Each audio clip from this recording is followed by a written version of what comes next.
സുഗമോദേവി സീരിയലിൻ്റെ പുതിയൊരു എപ്പിസോഡിൻ്റെ പ്രമുഖ വിശേഷങ്ങളിലേക്ക് എല്ലാവർക്കും സ്വാഗതം. അങ്ങനെ നമ്മളുടെ രജനിയാണെങ്കിൽ നേരെ ചന്ദ്രത്തേക്ക് പോകാനായിട്ട് റെഡിയായി ഇറങ്ങുന്നുണ്ട്. ഈ സമയത്ത് രജനിയോട് ഗിരിയുടെ അമ്മ പറയുന്നുണ്ട്, രജനി നീ അവിടെ ചെന്നിട്ട് ദേവികയോട് മോശമായിട്ടൊന്നും സംസാരിക്കരുത്, ഇപ്പോൾ ദേവിക ആകെ ടെൻഷനിലായിരിക്കും എന്ന് പറയുമ്പം രജനി പറയുന്നുണ്ട്, ഇല്ലമ്മേ ഞാനൊന്നും സംസാരിക്കാൻ നിൽക്കില്ല, എന്തായാലും ഞാനൊന്ന് പോയി നന്ദനെ കാണട്ടെ, നന്ദനെ കാണാണ്ട് എനിക്കൊരു സമാധാനം ഉണ്ടാവില്ല എന്ന്. ആ സമയത്ത് ഗിരിയുടെ അമ്മ പറയുന്നുണ്ട്, എന്നാൽ പോയി കണ്ടിട്ട് വാ, ഗിരി വൈകുന്നേരം വരുമ്പം അതിലെ വരുമായിരിക്കും എന്നൊക്കെ പറഞ്ഞ് രജനി യാത്രയിൽ പോകുന്നുണ്ട്. പിന്നീട് കാണിക്കുന്നത് നമ്മളുടെ ചന്ദ്രോത്ത് പ്രഭാവതി ആണെങ്കിൽ ഈ നന്ദനോട് വന്നിട്ട് പറയുന്നുണ്ട്, നന്ദ നിനക്ക് എന്താ പറ്റിയ, ഋഷിയായിട്ടുള്ള പ്രശ്നം കൊണ്ടാണോ നീ ഇങ്ങനെ ടെൻഷൻ ആവണേന്ന് ചോദിക്കുമ്പം നന്ദനാണെങ്കിൽ അങ്ങ് ഞെട്ടണമുണ്ട്. ഈ ഋഷിയുടെ പേര് കേൾക്കുമ്പോൾ തന്നെ നന്ദന് ഭയങ്കര ഭയമാവുന്നുണ്ട്. ഈ സമയത്ത് പ്രഭാവതി സിദ്ധാർത്ഥനോട് പറയുന്നുണ്ട്, ഇനിയിപ്പം നമ്മളറിയാത്ത എന്തെങ്കിലും കാര്യം ഇതിൻ്റെ പിന്നിലുണ്ടാവോ സിദ്ധു. നന്ദു ആണെങ്കിൽ ഋഷിയുടെ പേര് കേൾക്കുമ്പോൾ തന്നെ നല്ലോണം പേടിച്ച് ഇതാവുന്നുണ്ട്. ഇനി ഋഷിയും നന്ദുവായിട്ട് എന്തെങ്കിലും പ്രശ്നമുണ്ടോ എന്ന് ചോദിക്കുമ്പോൾ സിദ്ധാർത്ഥൻ പറയുന്നുണ്ട്, അതെങ്ങനെയാണ് പ്രഭ, അന്ന് ഋഷിയായിട്ട് വഴക്കിന് പോയപ്പോൾ തന്നെ നമ്മളെല്ലാവരും കൂടി തടഞ്ഞതല്ലേ, പിന്നെ അന്ന് വൈകിട്ടല്ലേ നന്ദനിങ്ങനെ മാറ്റം ഉണ്ടായത്, അതൊന്നും ആയിരിക്കില്ല, ഇത് ചിലപ്പോൾ ബിസിനസ്സിൽ എന്തെങ്കിലും ടെൻഷനായിരിക്കും.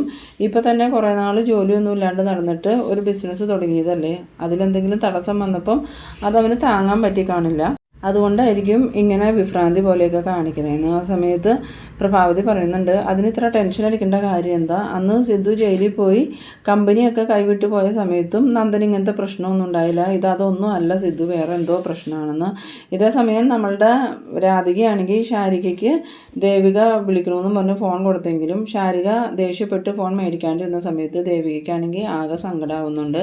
എന്നിട്ട് രാധിക ദേവികയോട് പറയുന്നുണ്ട്, മോളെന്തായാലും ടെൻഷൻ ആവണ്ട, ശാരികയുടെ ദേഷ്യമൊക്കെ മാറുമ്പോൾ അവൾ തന്നെ മോളെ വിളിച്ചോളൂ എന്ന് പറയുമ്പോൾ എനിക്ക് അതൊന്നും ഓർത്ത് ടെൻഷനില്ല അമ്മേ, അതിലും വലിയ ടെൻഷനില്ല ഞാനിപ്പോൾ. നന്ദു ആണെങ്കിൽ ആകെ എന്തൊക്കെയോ രീതിയിൽ പെരുമാറിക്കൊണ്ടിരിക്കുക, ഒരു വിഭ്രാന്തി ബാധിച്ച ആളുകളെ കൂട്ടാൻ നന്ദുവിൻ്റെ പെരുമാറ്റം, ഞാൻ എന്ത് ചെയ്യുമെന്ന് അറിയാതെ വിഷമിച്ച് നിൽക്കുക, അതുകൊണ്ട് തന്നെ ഇന്നത്തെ എല്ലാ പ്രോഗ്രാമും ഞാൻ ക്യാൻസൽ ചെയ്തിരുന്നു, കോളേജിലെ കേസ് മാത്രമല്ല എന്ന് പറയുമ്പോൾ രാധിക ചോദിക്കുന്നുണ്ട്, എന്തായാലും ഞാനും അച്ഛനും കൂടി ഇവിടെ നിന്ന് വന്നാലോ മോളെ എന്ന് ചോദിക്കുമ്പോൾ വേണ്ടമ്മേ, ഇപ്പോൾ അതിൻ്റെ ഒന്നും ആവശ്യമില്ല, എന്തായാലും നാളെ നേരം വെളുത്തിട്ടും നന്ദുവിന് മാറ്റമൊന്നുമില്ലെങ്കിൽ നല്ല ഏതെങ്കിലും ഡോക്ടറെ കാണിക്കാനാണ് തീരുമാനിച്ചേക്കണം, എന്നിട്ട് ഞാൻ വിളിക്കാമെന്നും പറഞ്ഞുകൊണ്ട് ദേവികയാണെങ്കിൽ ഫോൺ കട്ട് ചെയ്യുന്നുണ്ട്. ഇതേ സമയം നമ്മളുടെ രജനിയാണെങ്കിൽ വീട്ടിലോട്ട് വരുന്നുണ്ട്. വീട്ടിൽ വന്ന് പ്രഭാവതിയെ കണ്ടിട്ട് രജനി ചോദിക്കുന്നുണ്ട്, നന്ദന എന്താ അമ്മ ശരിക്കും സംഭവിച്ചാൽ. നന്ദന് പനിയാന്ന് പറഞ്ഞു, പക്ഷേ അതൊന്നും അല്ല, വേറെ എന്തോ സംഭവിച്ചിട്ടുണ്ടെന്ന് പറയുമ്പം പ്രഭാവതി പറയുന്നുണ്ട്, നീ ആദ്യം നന്ദനെ ഒന്ന് കണ്ടിട്ട് വാന്ന്. അങ്ങനെ രജനി നേരെ നന്ദൻ്റെ അടുത്ത് ചെല്ലുമ്പം നന്ദനാണെങ്കിൽ രജനിയോടൊന്നും ചോദിക്കണില്ല. ആ സമയത്ത് രജനി നന്ദനോട് പറയുന്നുണ്ട്, നന്ദ നീ എന്താ ഒന്നും മിണ്ടാതിരിക്കണേ, എന്നെ കണ്ടിട്ട് എന്താ നീ ഒന്നും ചോദിക്കാത്തതെന്ന് ചോദിക്കുമ്പോൾ ആ ചേച്ചി എപ്പോഴാണ് വന്നതെന്ന് ചോദിക്കുന്നു. ആ സമയം രജനിക്ക് മനസ്സിലാവുന്നുണ്ട് നന്ദൻ എന്തോ ഒരു ടെൻഷനിൽ തന്നെയാണ്. പിന്നീട് രജനി വീണ്ടും ഓരോന്നൊക്കെ ചോദിക്കുന്നുണ്ടെങ്കിലും നന്ദന അതിന് വ്യക്തമായ മറുപടി ഒന്നും പറയാതെ അങ്ങോട്ടും ഇങ്ങോട്ടൊക്കെ ശ്രദ്ധ തിരിച്ചു വിട്ടുകൊണ്ട് നിൽക്കുന്ന സമയത്ത് രജനിക്ക് മനസ്സിലാവുന്നുണ്ട് നന്ദന് പനിയല്ല, മാനസികമായിട്ട് എന്തോ ഒരു പ്രശ്നമുണ്ടെന്ന്. എന്തായാലും ഞാനൊന്ന് അമ്മയെ കണ്ടിട്ട് വരാമെന്നും പറഞ്ഞ് രജനി വേഗം തന്നെ പ്രഭാവതിയുടെ അടുത്തേക്ക് വരുന്നുണ്ട്. എന്നിട്ട് പ്രഭാവതിയോട് ചോദിക്കുന്നുണ്ട്, അമ്മേ നന്ദന് പനിയാന്ന് ആരാ പറഞ്ഞത്, നന്ദന് പനിയൊന്നുമല്ല, മാനസികമായിട്ട് എന്തോ പ്രശ്നമുണ്ട്, എന്താ സംഭവിച്ച, നന്ദന് ഇങ്ങനെ സംഭവിക്കാൻ പാകത്തിന് എന്ത് കാര്യം ഇവിടെ നടന്നത്, ഇനിയിപ്പോൾ ദേവിക ഇപ്പോൾ വലിയ MLA ഒക്കെ ആണല്ലോ, അതിൻ്റെ ടെൻഷനും കൊണ്ടാണോ നന്ദന് ഇങ്ങനെ സംഭവിച്ചതെന്ന് ചോദിക്കുമ്പോൾ നീ എന്തൊക്കെയാണ് രജനി പറയണേന്ന് ചോദിക്കണം. ആ സമയത്ത് രജനി പറയുന്നുണ്ട്, നന്ദന് മാനസികമായിട്ട് എന്തെങ്കിലും ബുദ്ധിമുട്ടുണ്ടായിട്ടുണ്ടെങ്കിൽ അതിൻ്റെ കാരണക്കാരി ദേവിക മാത്രം, അവൾ വലിയ MLA ഒക്കെ അല്ലേ, ഇപ്പോൾ നന്ദന് ഒരു വിലയും അവൾ കൽപ്പിക്കുന്നുണ്ടാവില്ല, അതിൻ്റെ വിഷമം കൊണ്ടായിരിക്കും അവനിങ്ങനെ മാനസികമായി തകർന്നേക്കണേന്ന് പറയുമ്പോൾ നമ്മളുടെ പ്രഭാവതിക്കാണെങ്കിൽ ഭയങ്കരമായിട്ട് ദേഷ്യം വന്നിട്ട് പ്രഭാവതി രജനി എന്നും പറഞ്ഞ് ഒച്ചത്തിൽ വിളിക്കുന്നുണ്ട്.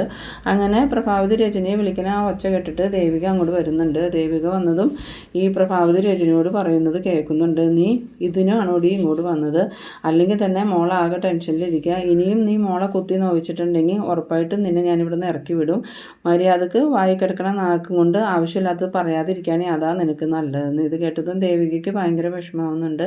എന്നിട്ട് ദേവിക രജനിയുടെ അടുത്തേക്ക് വന്നിട്ട് ചോദിക്കുന്നുണ്ട്, ചേച്ചിക്ക് ഇപ്പോഴും എന്നോടുള്ള ദേഷ്യം മാറിയില്ലേ, എനിക്കിപ്പോൾ അതൊന്നും അല്ല ചേച്ചി പ്രശ്നം, നന്ദുവിൻ്റെ ഈ അവസ്ഥയാണ്, നന്ദു ഇപ്പോൾ ഒരു വല്ലാത്ത അവസ്ഥ അവസ്ഥയിലൂടെ പോയിക്കൊണ്ടിരിക്കുന്നത്. അതിൻ്റെ കാരണം എന്താണെന്നൊന്നും ഞങ്ങൾക്ക് ആർക്കും അറിയില്ല. ചോദിച്ചിട്ട് നന്ദു തൊട്ട് പറയണമില്ല. ആ സമയത്ത് രജനി ചോദിക്കുന്നുണ്ട്, നന്ദൻ പുതിയ ബിസിനസ്സിൽ എന്തെങ്കിലും പ്രശ്നമായിട്ടാണ് ഇങ്ങനെ കാണിക്കണതെന്ന് ചോദിക്കുമ്പോൾ അതൊന്നും അറിയില്ല, കെവിൻ ഇവിടെ വന്നിരുന്നു, കെവിനോട് ചോദിച്ചപ്പോൾ അങ്ങനെ ബിസിനസ്സിൽ ഒരു പ്രശ്നമില്ല എന്നാണ് പറഞ്ഞത്. ഇത് വേറെ എന്തോ കാര്യം, അതാണെങ്കിൽ നന്ദൻ ഞങ്ങളിൽ നിന്നും മറച്ചു വയ്ക്കുക.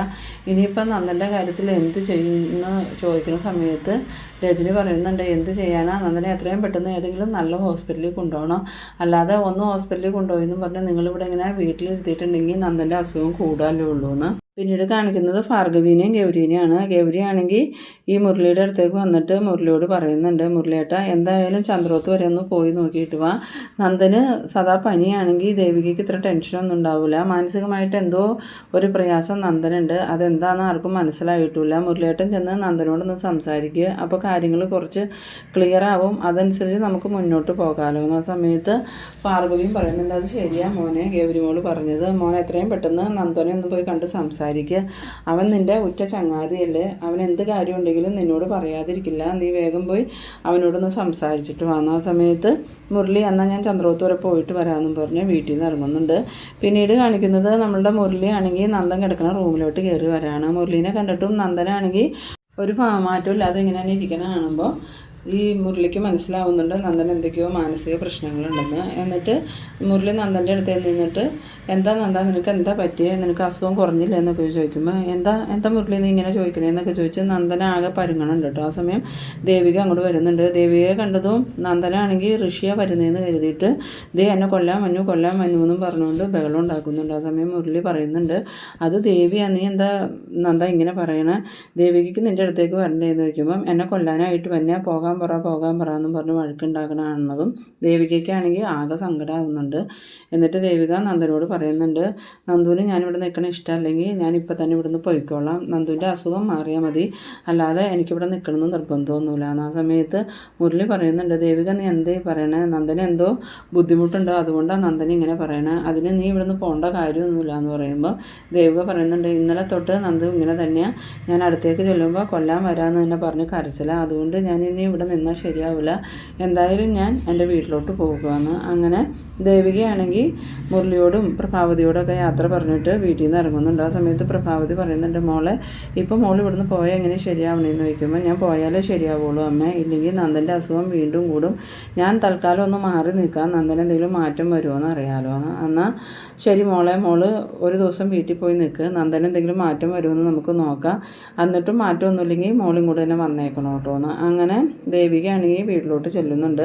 വീട്ടിലേക്ക് ചെല്ലുന്ന സമയത്ത് മാധവനും രാധികയും ഈ ദേവികയെ കണ്ടിട്ട് ചോദിക്കുന്നുണ്ട്, എന്താ മോളിപ്പോൾ ഇങ്ങോട്ട് വന്നേ, നന്ദുവിന് സുഖമില്ല എന്ന് പറഞ്ഞിട്ട് മോൾ അവനെ അവിടെ ഒറ്റയ്ക്കാക്കി പോകുന്നത് എന്തിനാന്ന് ചോദിക്കുമ്പോൾ ഞാൻ അവിടെ നിൽക്കുന്നത് കൊണ്ടാണ് നന്ദന് അസ്വസ്ഥതകൾ, അതുകൊണ്ട് ഞാനൊന്ന് മാറി നിൽക്കാമെന്ന് വിചാരിച്ചു, എന്തായാലും ഞാനിന്ന് വീട്ടിലോട്ട് തിരിച്ചു പോകുന്നില്ല, നാളെ പോകണുള്ളൂ, ഞാൻ അമ്മയോടും അച്ഛനോടൊക്കെ അനുവാദം ചോദിച്ചിട്ട് തന്നെ വന്നേക്കണേ, എവിടെ ശാരിക എവിടെ, എനിക്ക് അവളെ ഒന്ന് കാണണമെന്ന്.